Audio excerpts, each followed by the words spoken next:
Welcome to the very first episode of Inside the Nest. I'm your host, Tyson Geik, and I'm pleased to be joined by my two guests on the very first episode, reunited, and it feels so good. Pat Gregoire and Ashley Docking.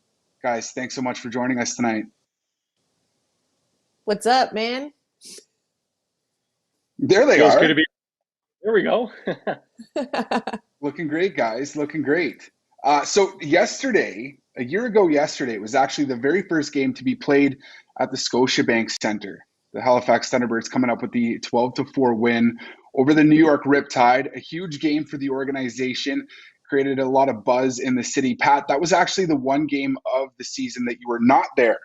But what can you tell me about the atmosphere and the environment there? Because both Ashley and I didn't have the chance to go and check out a game there, but you could just tell that the city really took to the sport of lacrosse and this team.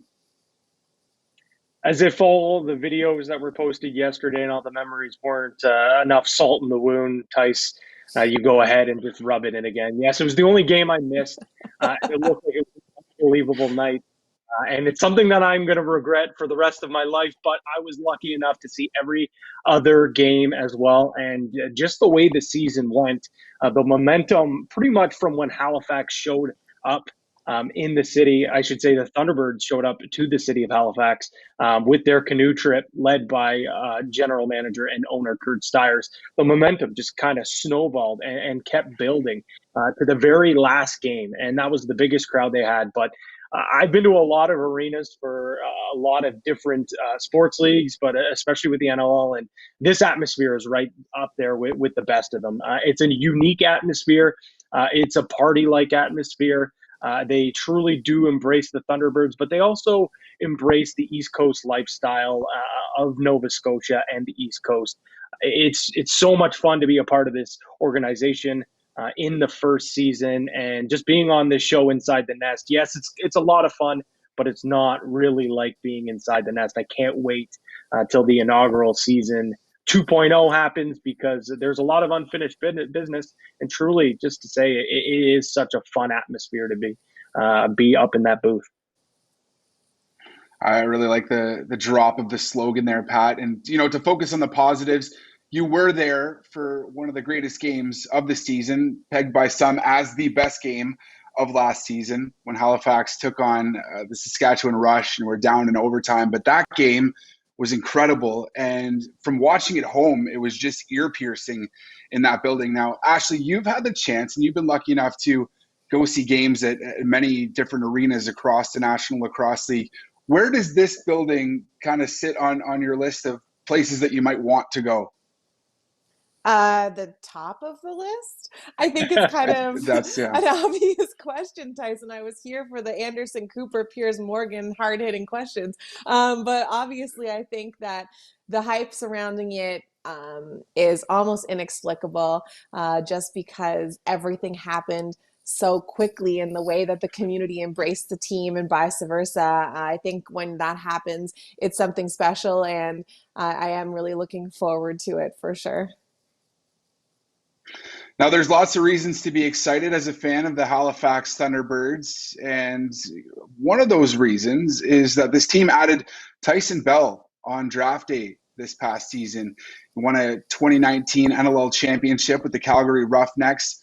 This player is going to add a ton and has quite the resume that he brings to the Halifax Thunderbirds. Pat, I'm going to throw this one to you first. Just what does this player do for the team, and how important is his championship pedigree?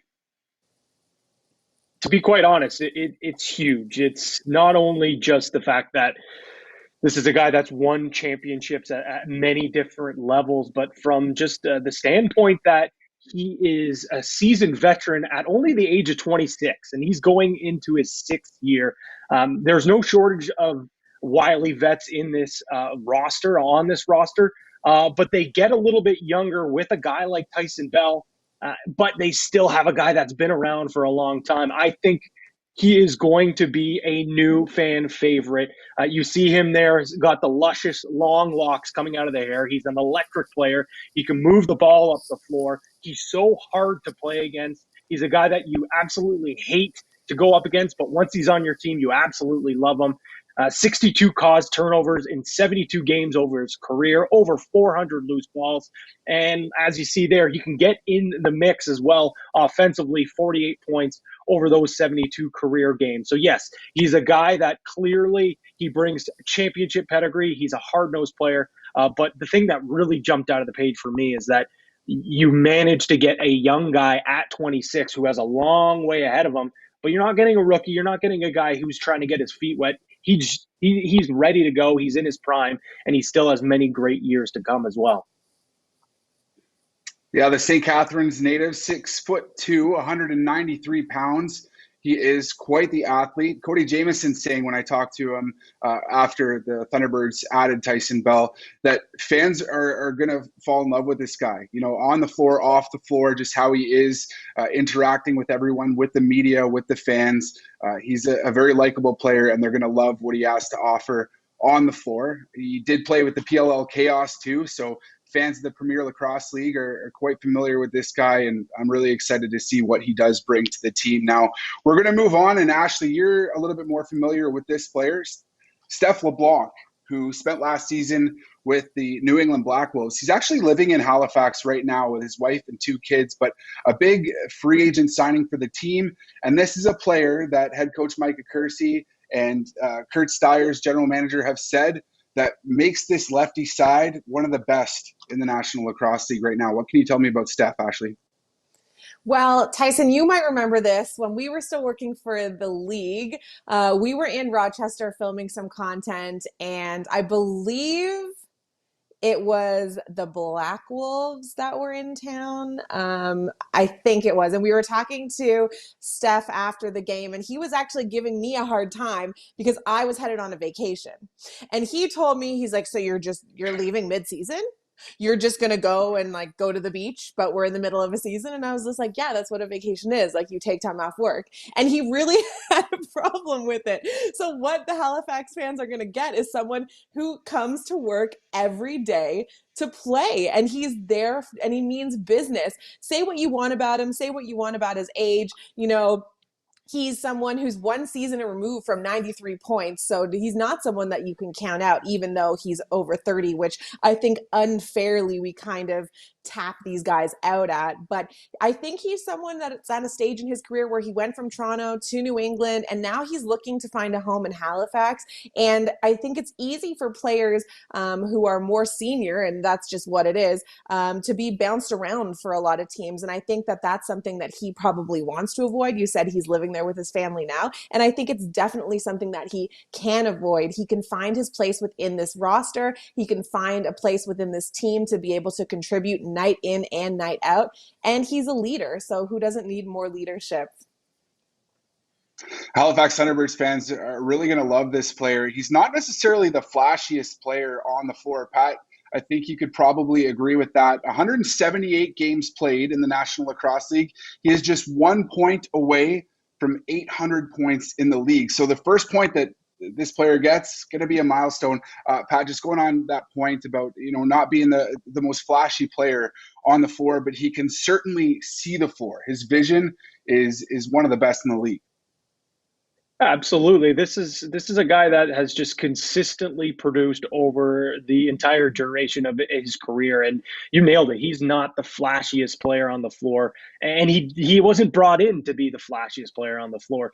He's a guy that's going to crash, bang. He's going to free up space for guys like Ryan Benesh and Cody Jamieson on that left-hand side. But like you said, he is a guy that has no problem putting the ball in the net, setting up plays as well. He's one of those guys. It's so funny. You kind of think, oh, it was a little bit of a quiet night for Steph. And then you look down on the game sheet and he finishes with 6 or 7 points. You're like, whoa, where did that come from? He's a guy that just goes quietly about his way on the floor. And I think away from the floor, as Ashley mentioned, there's so many leaders on this team. It's not going to hurt to add another leader on this floor. And he's a guy that's not really the rah-rah Cody Jamieson run through a brick wall leader, but he's the type of guy that leads by example. He's a professional. He knows what it takes to excel at this level. And from a community standpoint, having a guy in the market is so big. He's going to be a familiar face with the community of Halifax. And I think it's a match made in heaven. And I know he's fired up to play for the T-Birds. Well, and the first two players that we've mentioned and talked about and the Thunderbirds have added in the offseason, both former NLL champions. Steph LeBlanc winning a title with the Toronto Rock back in 2011. So once again, we get some more championship pedigree with the team, and that leadership, Pat, like you said, maybe not the most rah guy. He's not going to be as vocal, but he definitely does lead by example, and that's certainly something that we've seen covering him over the course of the past few years. Ashley, I'm going to throw it to you now. You've Yes, dear. got to see this player. You've got to see this player up close and personal over the past season, and that's David Brock. He was with the Toronto Rock last year. The Halifax Thunderbirds adding him to the organization for a second-round pick. What can you tell me of Mr. Brock, the Brocket ship, as some call him? This guy's kind of aging like wine.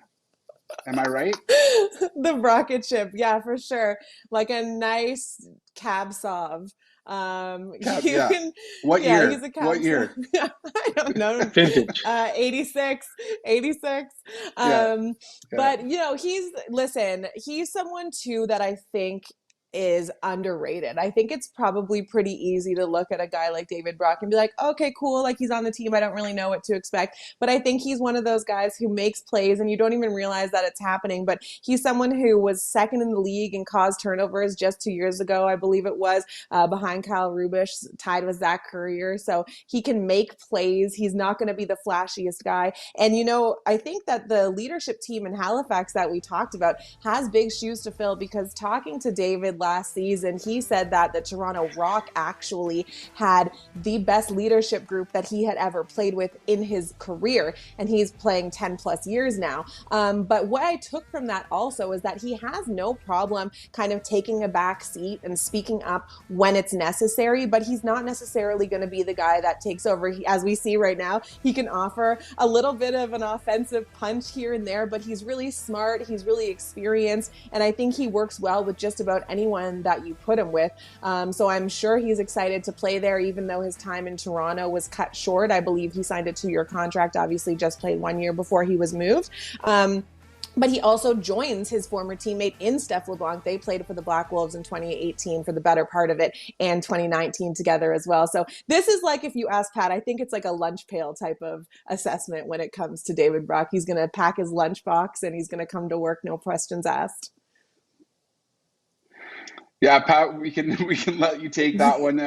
David Brock is a guy who's been in this league for a decade. Played with, I think this will be his sixth organization in the league. So he's been around the block. He's seen it all, but he's still in search of his first league title. So it's kind of like win now mode for both the Halifax Thunderbirds and David Brock.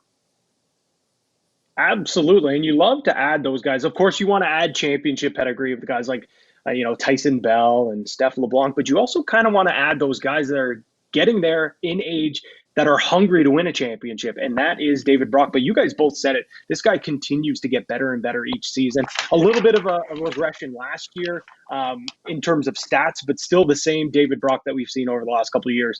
Actually, on my Isle Indoor voting for Defender of the Year 2 years ago, I had him in my top 3. I thought he had a tremendous season. I think he was one of the best defenders in the game just 2 seasons ago, and I think he's going to bring that as well to Halifax. He's a guy that, like Ashley said, he obviously has the capabilities to be a stay-at-home defender, loves just being that disruptor back there, causing turnovers, picking up loose balls. But within the last couple of seasons, we've seen him really take his offensive game to the next level. And I think the 2 things that Halifax defensive core needed to do last year was get better in transition and get a little bit harder to play against. And with some of the players, including David Brock and Tyson Bell, those are 2 things that those guys are great at doing. They'll be in your face. They're going to play rough and tough. And when the opportunity arises to push the ball up the floor and score in transition, it's there as well. And when you talk about transition as well, it's not just about putting the ball in the net. It's also about pushing the ball up the floor, settling things down, and allowing your offense to get out there. Because talking with Cody Jamieson and some of these leaders on the offensive side, they said, we love when our defense pushes the ball, but they have to know when to pull out, when not to take that opportunity, when to take your chances. And there's been a few times last year where Halifax really came out all helter-skelter, and they just were kind of, it was the defense goes out, pushes the ball up the floor, the offense only has a couple of seconds left, and it really, really threw off the offense. And the offense is this unit as well. They got to get their touches. And I think that adding a guy like David Brock, knowing, okay, this is my time to take a shot, or okay, I'm going to pull out offense, Cody, you take over. That's such a underrated skill set in the game of lacrosse. Pat, I mean, I hate to keep you going after such a great string there, but you have to follow that up with talking about Ethan Riggs, who is the first-round pick by the Halifax Thunderbirds in this past draft. 6'3", 215 pounds, a former Junior A Player of the Year, Rookie of the Year, rather. This player is one that the Halifax Thunderbirds are extremely high on and are stoked to have.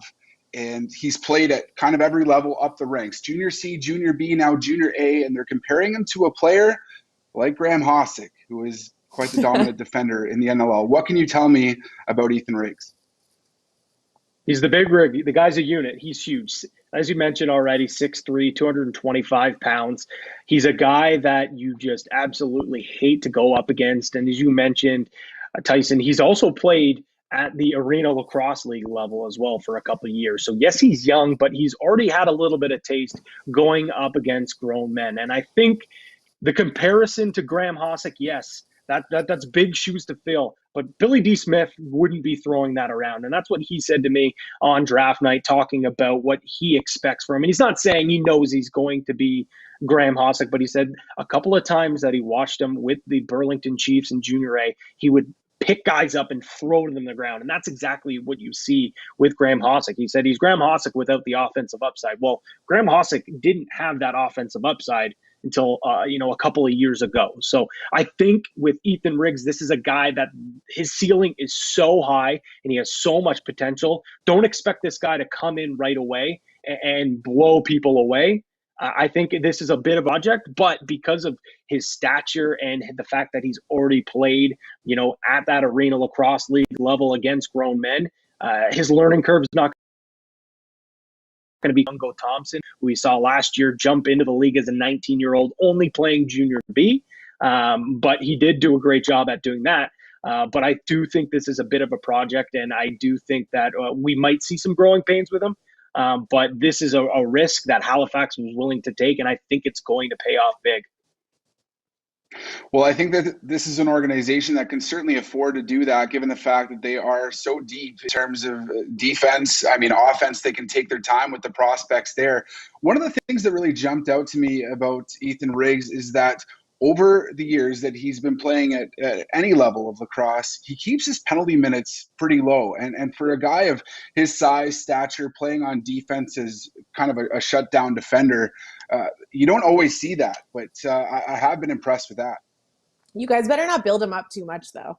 Just because temper expectations, that's a lot of pressure for a young guy, right? If you come in and someone's like, oh, he's Graham Hossack, you're like, like, I better not let these guys down. And so to your guys' point, you make good points. It's going to be about the learning curve. It's going to be about the adjustments. It's going to be about if he's going to be able to kind of temper the temptation to jump on first moves or second moves, or when a guy shows hands, like, is he going to try and strip the ball? Can he kind of take a step back and be a bit pragmatic with his approach until he gets a real feel for what he's going up against? Yeah, absolutely. Ashley, I would completely agree with that. I think that we are seeing this more and more, just comparisons kind of being thrown around across the National Lacrosse League with entry drafts over the years. But that was one of the things, like Pat said too, Billy D. Smith would not just throw that kind of thing around. Mm-hmm. That he's getting another Graham Hossack of sorts, but they are going to take the time and develop a player like this, and I think they've really got the chance to do that with the veteran core that they do have in Halifax right now. It's just tough, though, right? Because exactly. like some people said that Pat Gregoire was going to be the next Tyson Geik, and then like you guys had your little row, and now I'm here trying to make sure that we keep the peace. So you just got to be careful with those things, right, Pat? Absolutely, of course. That's who I always envisioned on growing up as one day. So we're going to give fans the chance to win here. Thanks for tuning in. We are so happy that you could join us for the first ever episode of Inside the Nest. What we're going to ask you to do is visit halifaxthunderbirds.com/win. All you have to do is fill in the little sheet, and you have the chance to win a nice little Halifax Thunderbirds prize pack. We've got some highlights ready to go from last year, a year ago yesterday now. And we talked at the beginning of the show about that 12-4 win over the New York Riptide. What a game that was. And just going to ask our producer to throw that up right now. Do we have that? Do we have that? There we go. All really excited to get this thing going. We're going to come out and put on a good show for you. Thanks everybody for all the support. We're super excited to be here. It is a cold Friday night here on the East Coast in Halifax, but things will be heating up here in a hurry inside Scotiabank Center. They loved it here. Brought the fans out of their seats. Campbell just opens a can. With that big, huge hit, we'll see a look right here. Just rams. Kyle Jackson with some great work right along the boards. Alex Bouquet, the goaltender, comes out, and that's when Jackson capitalizes. Peterson with another, and a beautiful feed as Ryan Benesh. Just a little backdoor cut, and bam, right in the back of the net. Loose ball in the corner. Burke rubs out his man with one hand. And it's a beautiful twister feed. Number 2 for Ryan Benesh on the game. But number 441 for him all-time, passing Lewis Ratcliffe for 9 all-time goals in NLL history. He gets to the Campbell fires, he scores! Sidney Campbell! Ryan Benesh back and forth with Cody Jamieson. Jamieson shoots, he scores! Search, clutch. You're going to find Cody Jamieson's name there. Looks, there's the pass, there's a shot, he score! Austin Shanks!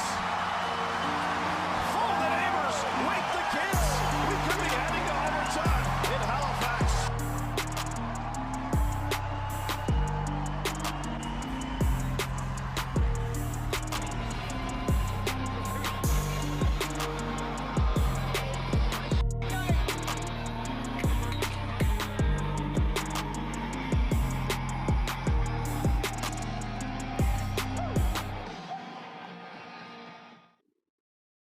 Now, listen, if that doesn't get you excited about next season, I don't know what will. That was highlights from the inaugural season from the Halifax Thunderbirds. Pat, you must be pretty pumped to get back there, up in the booth, calling your next game. You just crossing off the days on the calendar? Can't wait. I mean, don't be a brick wall around me because I'm going to run right through it. That video just got me so fired up. So many great memories. You know what? It is unfortunate the way that the season ended for not just the Halifax Thunderbirds, but for the entire NLL. But I think this is just going to make that group that much more hungry to bring an NLL title to the East Coast. Ashley, what do you think? Are the Halifax Thunderbirds the favorite to win the next NLL title? Putting you on the spot. You want the Anderson Cooper special here? Then you got the questions. I'm coming at you strong here. Pat's sweating my response with the big water truck. I don't think I'm the one that's in the hot seat, buddy. Man, I wish I had like a Toronto Rock sweater so I could just you guys are wearing the Halifax gear. Just but honestly, ultimate heel turn. Yeah, exactly. I mean, listen, I'm going to have to give some love to them. I think that they've been building for a long time, and for everything that Halifax has done, they're still a fairly new franchise, right? And so we don't know how they're going to fare through an entire season. They came out strong, and then they suffered their first loss at the hands of the Toronto Rock, and then they had a number of close games. So they were still working through, I believe, a whole season's identity, because those things do take time. So they are a favorite in the division, I believe, of course, but I think there's other teams that definitely might have the edge. Oh, what a politician's answer. A great one there. A little bit there for the Halifax Thunderbirds fans, but you're still, you're serving the Rock fans too. So. Yeah, a little crumble, some crumbs for everybody, depending on what side of the fence you're on. Yeah, I think it's going to be an exciting season. And honestly, I think that we can all agree that the way that it turns out is kind of secondary to just getting back on the floor, getting back safely into stadiums when that time comes. And so that's really, really what I'm looking forward to. Cannot wait for the start of the season. April 9th. I know my calendar is being crossed off right now. I got a couple brick walls lined up to run through with Pat. I can't thank you guys enough for joining us here for the first episode of Inside the Nest. It's been so great to kind of reunite here, catch up, and talk some lacrosse. Thank you so much, guys. And to all the fans watching right now, just one more reminder that you do have the chance to win a great Halifax Thunderbirds prize pack. Visit halifaxthunderbirds.com/win. It's that simple. And then just fill out the little form, and you've got the chance to win big. Pat Gregoire, Ashley Docking, thank you once again. We'll chat with you guys soon. Bye. Thanks for watching See you Inside the soon. Nest.